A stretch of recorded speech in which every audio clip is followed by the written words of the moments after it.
За Монгол улсад автотеврийн салбар үүсгэн байгуулагдсны 100 жилийн хүрээнд Өмнөгов аймгийн автотеврийн төвийн хамт олон маань Өмнгийн говийн тээвэрчдийн баярыг бас амжилттай сайхан зохион байгуулахаар бэлтгэл ажил хангагдаад байна.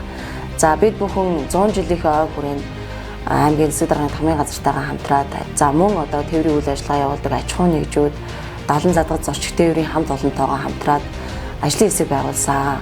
За ажлын хэсгийн зүгээс бүтэн жилийн хугацаанд бас их олон сайхан ажил арга хэмжээг зохион байгууллаа.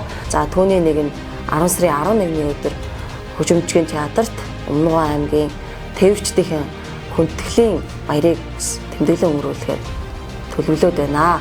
За хүндэтгэлийн баярын хурал дээр хурлын үеэр автомашин, мотоцикл сонирхогч хүүхэд залуучууд маань одоо машины макетын үзэсгэлэн гаргана. За автотеврийн салбарын үе үеийн одоо шагнал, медалуудын үзэсгэлэн гарна.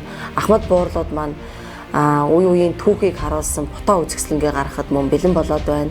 За машин сонирхогч хүүхэд залуучууд маань бас эртний түүхэн машины хуур машины одоо үзэсгэлэнг бас Хөгжимчгийн театрын гадна талбайд зүйлэхээр бэлэн болоод байна.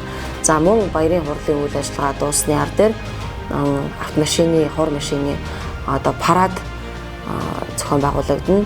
За мөн тээврийн жолооч нарын дунд уран жолоодлогын уралдааныг бас зохион байгуулахад бэлэн болоод байна. Ингээд та бүхнийгээ Монгол улсад автотеврийн салбар үүсгэн байгуулагдсны 100 жилийн хүрээнд Өмнгийн говийн тээвэрчдийнхээ баярын үйл ажиллагаанд хүрэлцэн ирэхийг урьж байна.